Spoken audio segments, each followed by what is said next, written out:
You guys, thank you so much for tuning in for SheBoss this month. I am so excited to introduce Sarah Mulder, who's going to be joining us tonight. And of course, we're doing so over a glass of Prosecco. It's on brand, you know. But June is Pride Month, and people need to be supporting, talking, rallying around Pride Month and everything that it stands for a variety of reasons. So we've been fortunate enough to be introduced to Sarah and all the amazing things that she's doing.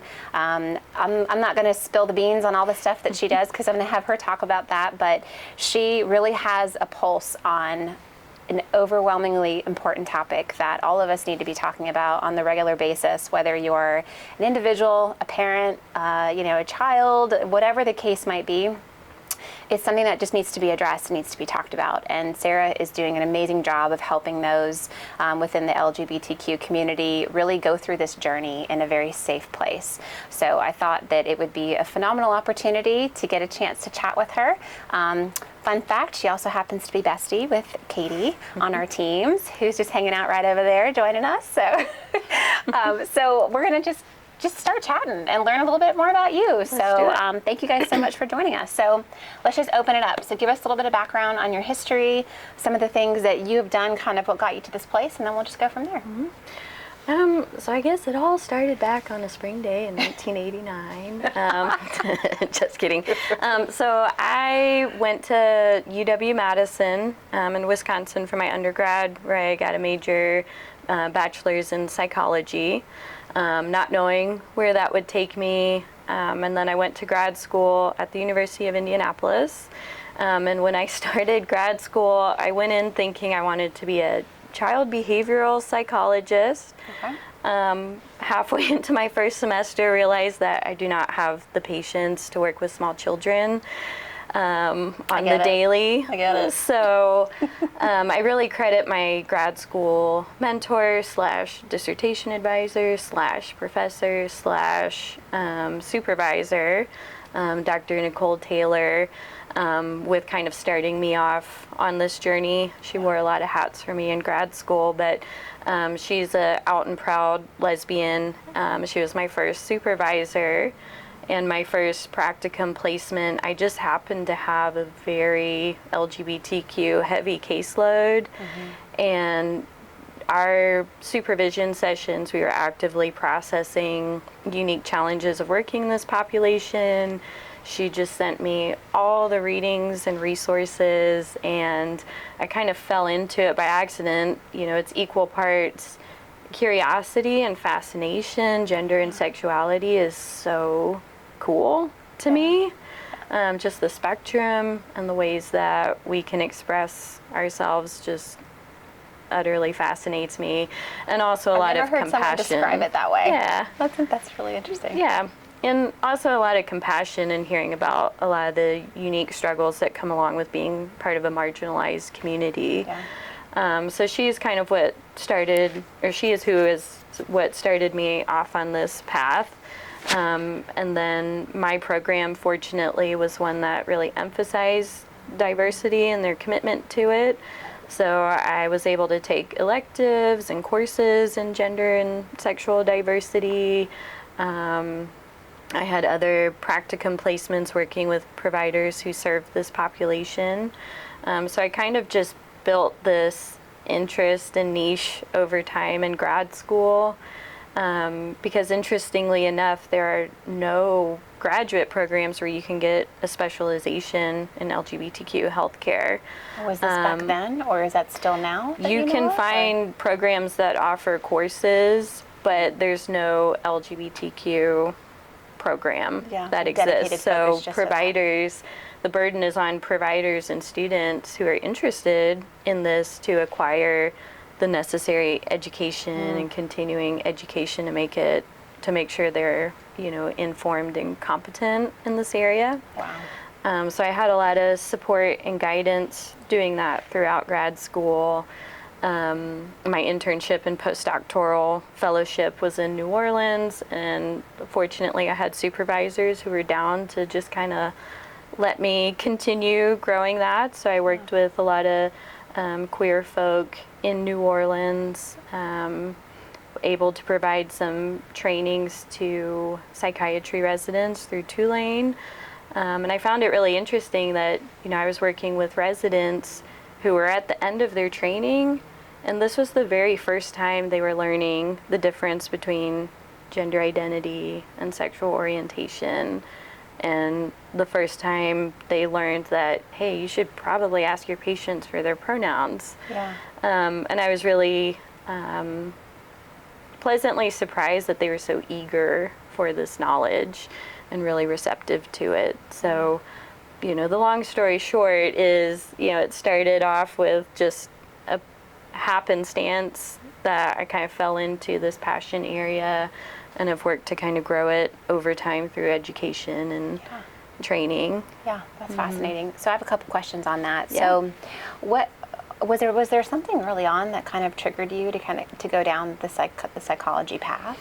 Like, did you experience something in your own life that, I don't know, just sort of opened your eyes to that being something of need, or what was it that kind of pushed you down that path? So I don't have this, rebels to riches kind of story or experience. Honestly, my mom majored in psychology, and when I started at community college, actually, she was like, psych was cool. I had the coolest professor in community college. You should just take an intro course. And so I took an intro course. I'm like, damn, this actually is really cool. Yeah. So then I took another and another and another. So again, it was kind of by accident, Yeah. I say, in happenstance, that I just delved in. I was like, this is really cool. And if you find a great professor, that can be a game changer. Exactly. On how to, just the application of it, and hearing real life experiences sometimes, and stuff like that, which is always cool. And to me, what's important, at least for myself within psychology, is, for me, it's equal parts curiosity and compassion. Yeah. And I think for myself, I really need both. Like, I'm genuinely interested. I'm like, this is so cool. I want to learn more. And also very compassionate and wanting to help people. Yeah. I think if you're curious without the compassion, it becomes cold and sterile. And if it's compassion without the curiosity, it's a recipe for burnout. Right. So I try to feed both. Well, and aspects. I would imagine too, without the curiosity, you sort of lack the expertise to fully understand someone's perspective too. Which can make it hard to be compassionate in maybe sometimes a positive way. Where you can be really impactful. So I agree. So talk a little bit about the. I feel like there's been such an open dialogue over the last couple of years around. Just around gender identity and really what that means. And I'm happy that finally we're having this comfortable discussion, but there's so much more to go. And I think the second you start to see any sort of, legislation come out about, to support same-sex marriage, there's 100 more right behind it trying to ban or shut things down. So I'd be curious to hear, just from your perspective, what have you seen so far? Where are you seeing me go? What can we do as a community to kind of help just fuel that? Yeah. I think the overall trajectory is a positive one. And so you have to zoom way out to see that positive trend. Because when you look at it from the day to day or the month to month, you just see these jagged lines where you go up and you're like, yeah. And then, you have laws that are trying to ban treatment for trans kids or ban gay marriage, and you're like, we're going back down. So it's a very jagged line when you're looking at it day to day, but inarguably, when you zoom out, you do see a overall positive trend. It's not as steep as I would wish it was, but it's headed that way. And I only have to talk to, over the course of a day, I may have clients who are 10 to 16 years old and clients who are 50 or 60 plus years old. And that for me reaffirms that positive change is happening. I have clients in their 50s who started transitioning and coming out and being able to do that only well into their adulthood. And yet I have a kiddo on my couch whose teacher is using their name and pronouns, and their school is trying to have policies in place to support that. That's awesome. So yeah, there are positive changes occurring. Here in the South, I would argue that it is a little bit spotty. I have some kids within this region who are at schools that are awesome and they have policies in place to support their queer students, and other schools where it's like pulling teeth to get the bare minimum. Yeah. So it is very spotty, but I think the overall trend is headed upwards. That's good. That's good. So what are some of the, I'd be curious about what are some of the common challenges that you see come into your office? And I'd be curious about the common challenges through the lens of, and as we talked about, I have 3 kids, right? So of course I'm like, as a parent, I'm like, anything possible I can do to allow my children to feel like they're safe, they're accepted, they're like regardless of anything, right? And there's not a lot of parents that feel that way. And some of the parents of my daughter, I mean, absolute horrific stories around their ability to feel accepted, to feel open, to be able to talk and express things. And so it's almost this double-edged sword where there's a lot of freedom and there's a lot of open dialogue, which is a good thing. But from those families who are maybe a little bit more traditional in their way of thinking, that's a huge challenge, you know? So what are some of the biggest things that you kind of face on a day-to-day basis that you're working through? So there's a variety. You know, clients who come to me do so because they know I'm an affirmative provider.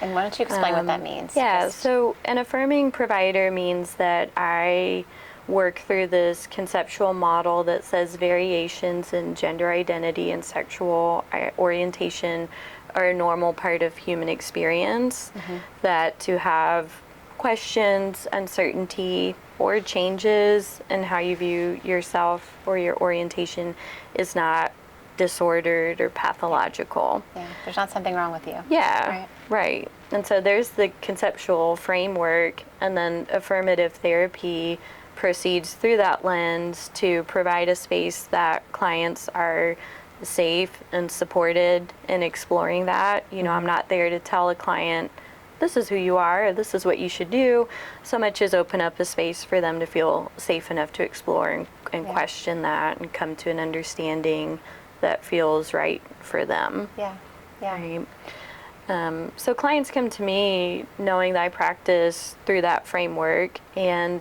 a lot of clients come to me because they are seeking guidance in exploring gender identity, sexual orientation, looking for assistance with medical gender transition. A lot of my clients come to me just for, you know, run-of-the-mill depression, anxiety, trauma, things like that, and they just happen to be a part of the LGBTQ plus community. So it's not so much that's their focus, but they need a provider who is informed to know enough that that's a lens we have to look through. Yeah, yeah. You know. So I'm curious about that because I know, obviously, the statistics will show that you know, challenges with depression, with anxiety, with suicide are so much greater within this community for a variety of reasons, and which is just absolutely devastating. So it's interesting to hear you talk about how a lot of your clients come to you not necessarily for that, which is interesting. So it makes me wonder if maybe a lot of those individuals are seeking help and resources through organizations that are not equipped to have the conversations they need, you know, which is worrying. Yeah. I would imagine. I definitely have a lot of clients who I'm not the first therapist that they sought services for or from. I have a lot of clients who have had objectively negative experiences with providers who are, you know, either trying to assign conversion therapy or are overtly unaffirming, telling them that no, that's wrong or that's bad. And then on the lesser negative end, finding providers who are just uninformed. And so a lot of my clients have worked with providers in the past where, you know, they say, I felt like I was teaching my therapist how to help me, sort of thing. And that's on, you know, the less extremely negative end, but still a challenge. So I think a lot of clients seek out affirmative providers like myself. I'm not the only one in Huntsville, so that they know, hey, if I say this, my therapist is going to know what I mean. Yeah. My therapist is informed enough to look through this lens of understanding that sociocultural influences Yeah. play a role in depression and anxiety Yeah. for marginalized communities, and things like that. Yeah. What, and I'm sorry, I'm a bit biased in this question, but I'm just curious because I think this is where you can find some of that traditional thinking, which minimizes perspective and openness to conversation.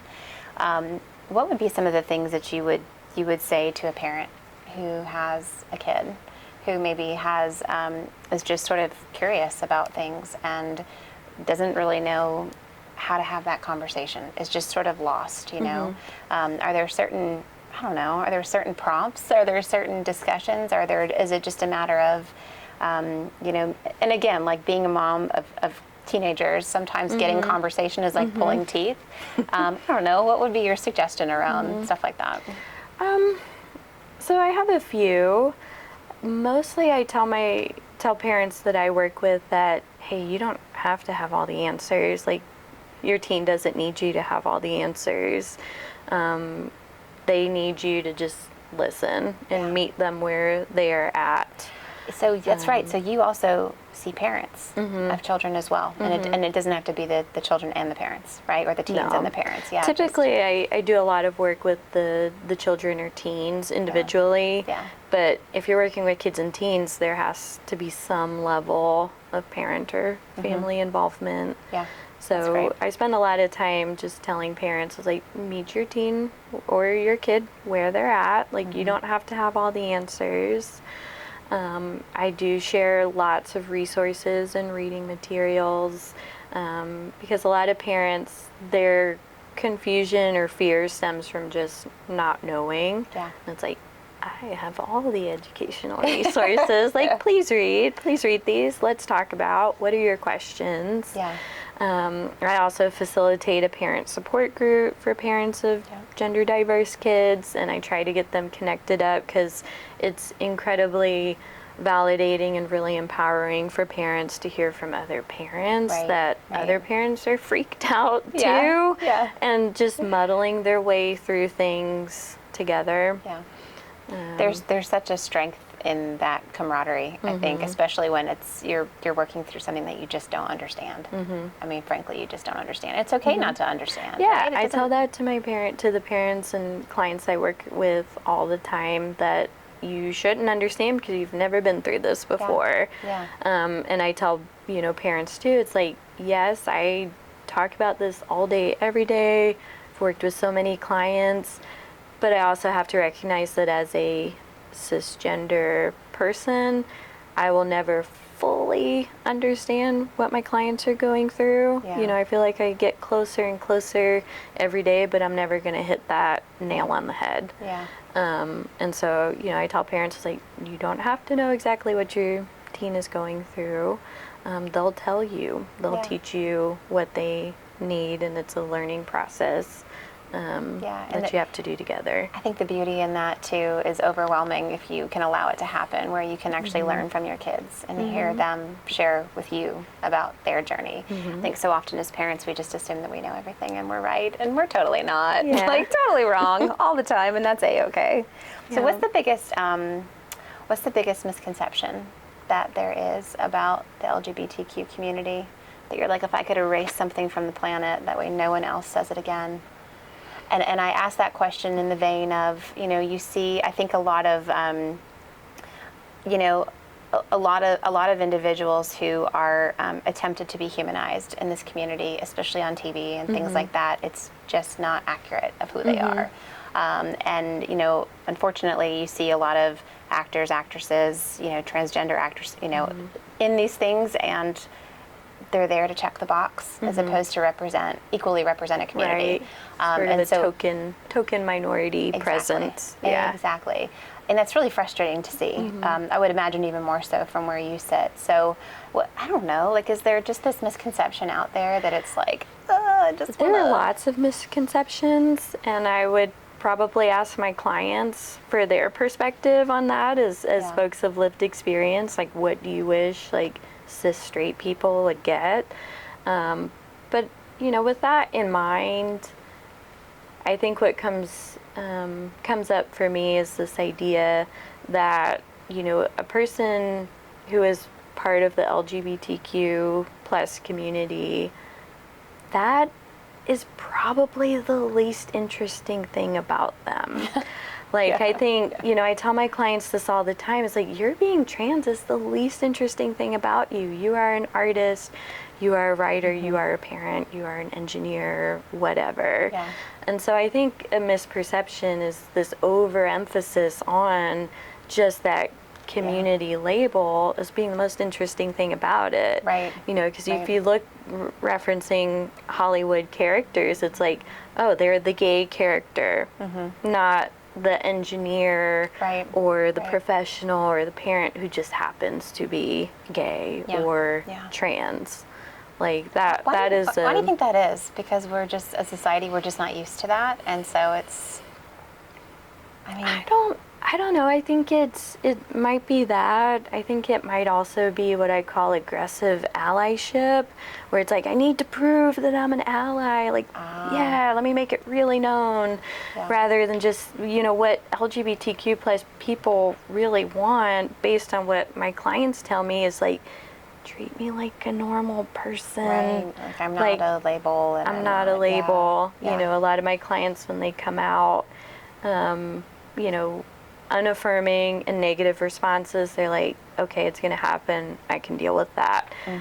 Weirdly enough, some of my clients are more creeped out when people are overly affirming, like, oh my God, you are so Right. brave. It's like, come on. That's Yeah. amazing. And they're Right. like, thanks. Because I'm just being so me. it's like, true allyship is just, treating people like they're human. Right, right. Aggressive allyship is, seeing someone for their label Yes, I love and that. treating a person like their label. Right. Versus, hey, this is just a person. The fact that they're queer, honestly, the least Doesn't even interesting matter. thing. Right. Yeah. But what matters is that they make a killer casserole. Right. And that's what's important. Right? I love that though. That's so true. You explain that very eloquently. So tell what can we do as a community? I don't know, just to rally, just to support, and again, not like overemphasize a label by any means, but to be more inclusive and just be more mindful. And I mean, I don't know, like what would you, from where you sit, what would that look like? I mean, that runs the spectrum. To create positive change on a large scale, I remember reading an activist's quote about this. We need the people at the front line of the battle. These are our people who are protesting and showing up and calling legislators, and that's important. Yeah. We need folks in the middle, and we also need folks who are doing small grassroots change too. Yeah. I don't think the answer is to encourage everybody to like be an activist, show up, go to the Capitol, protest. Yeah. Like, we need folks doing that. But to not underestimate the impact that small day-to-day changes can have too. Even something as simple as, if you don't know someone's pronouns, using they, them.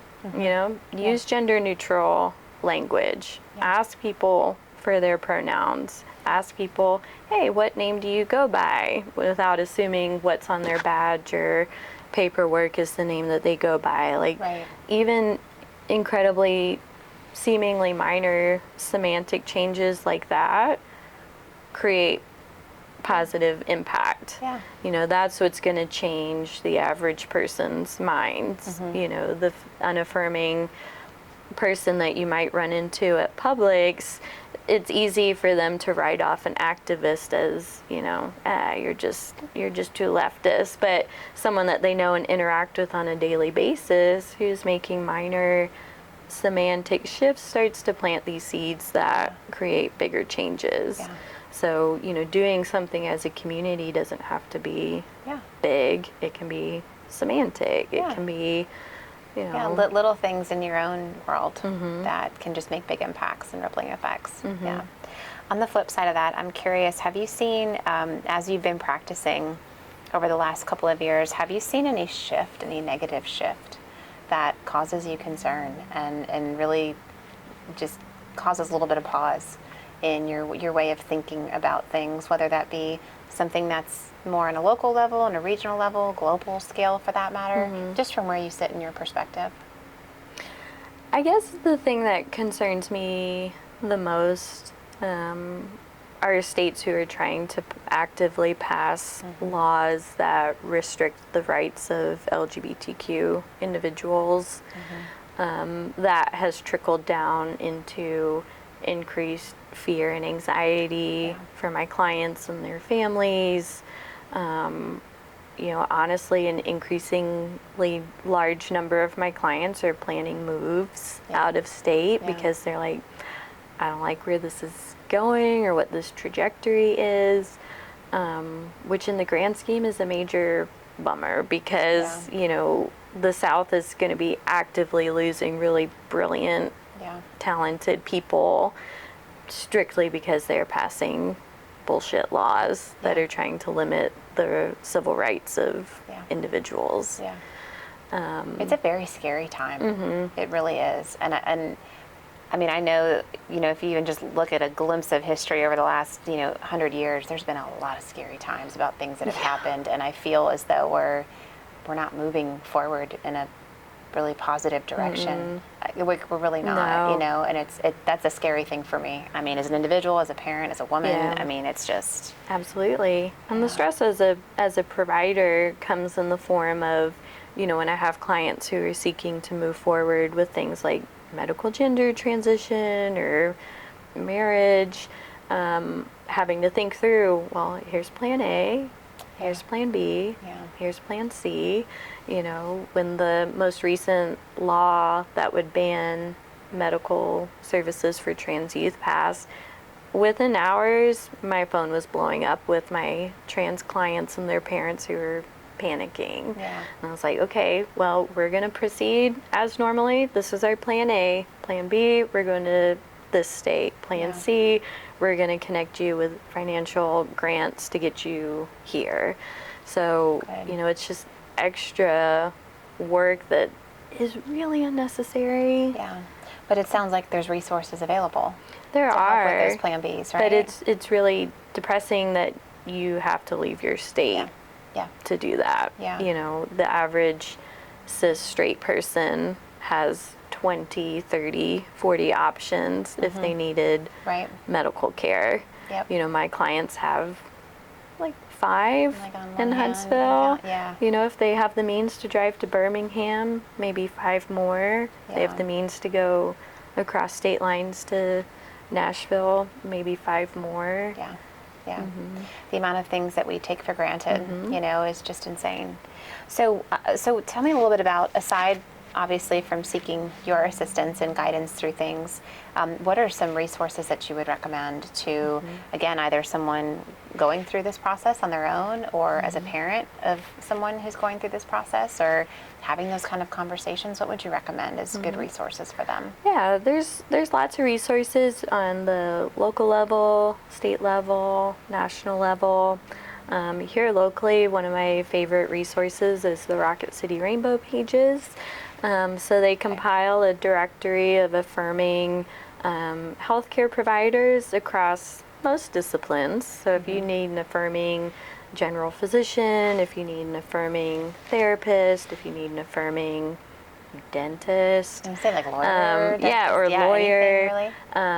Hairstylist. Like they compile providers and business owners who have identified themselves as affirming and they've been vetted. So that is an amazing resource. Great. I can't help but plug the organization I volunteer with. It's called Trans Family Support Services. We actually exist in California, which is where the organization started, and Alabama. So we're looking to grow, but Trans Family Support Services offers, their tagline is, guidance for the transition. And so we support parents and families and individuals who are part of the community.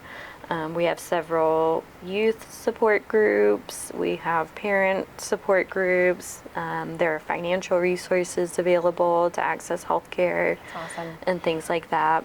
How did it get from California to Alabama? That seems like a very... Yeah, so one of the parents who is active in the group in California, because her spouse was in the military, they got relocated to Huntsville.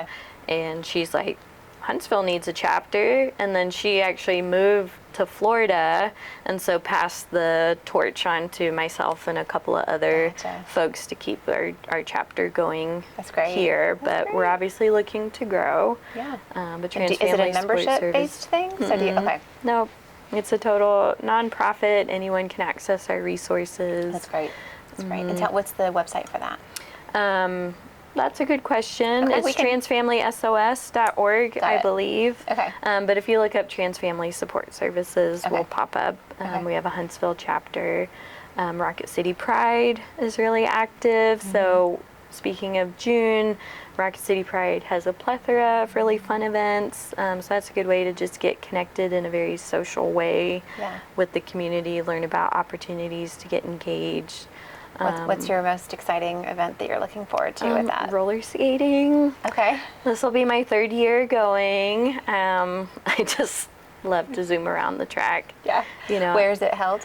So it's held at, I think it's called Roller Time on North Memorial. Yes, I took my son there on Friday. Yeah. I saw it on my story. We went roller skating. Yeah, I totally ate it and fell, but it was awesome. I always fall at least 3 times. It But was all you can eat, really crappy pizza, but exactly. it was fantastic. It's a good time. It is a great time. So there's lots of local resources. There are national organizations like PFLAG and GLAD and other organizations that provide a wealth of materials and resources. PFLAG, it originally stood for Parents and Families of Lesbian and Gay Individuals. They've kept the name but kind of lost the acronym Yeah. over time because they're far more inclusive than that. But they put out the best resources. They have these downloadable PDF booklets that, you know, they even have a guide for grandparents and parents and how to be a good ally, how to support kids at school. Yeah, that's so great. I think that's a huge part of it, right? Is that kids just don't know how to communicate things sometimes, and older generations don't understand how to communicate. I mean, it comes down to that. It's like they just don't understand. So anything that can be a bridge to help with that dialogue, I think is just so crucial. Definitely. Yeah.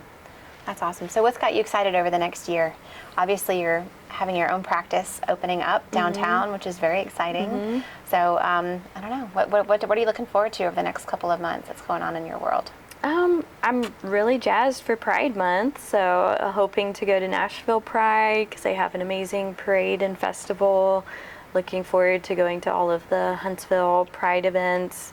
June is my favorite time of year. Yeah. If you've never been to a Pride event, I highly recommend it. It's the purest form of joy and acceptance you will ever see. Love it. I cry no less than 4 or 5 times at every Pride event I go to, for various reasons. What's the biggest reason?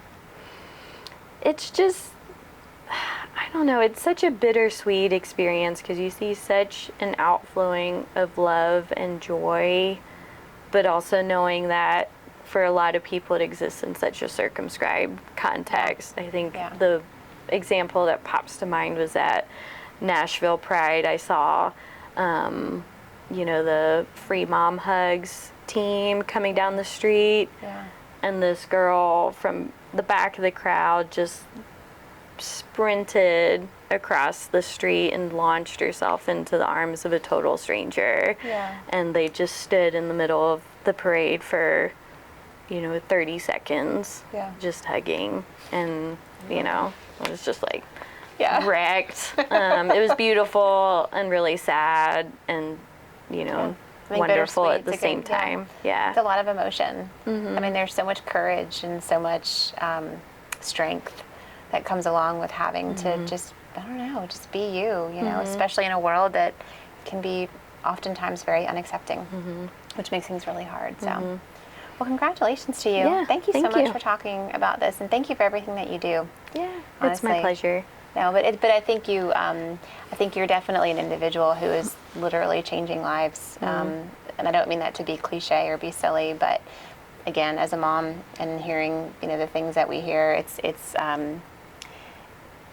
amazing what you do. Yeah, So I kudos appreciate to that. you. Yeah, Thank you're you. really making, I think, a lot of people just be able to be themselves more so in a way that instills confidence and sets a great example, and hopefully is changing a generation of thinking. You know what I mean? Just Yeah, to be more I open. hope so. And, I hope so. I think you are. You Yeah. are. It's awesome. Celebrate Pride Month. It's all month long, but celebrate it all year long, right? It shouldn't just be in the month of June. Exactly. Yeah, the love should be flowing all the time. Cheers to you. Thank you so you. much, Sarah. I appreciate it.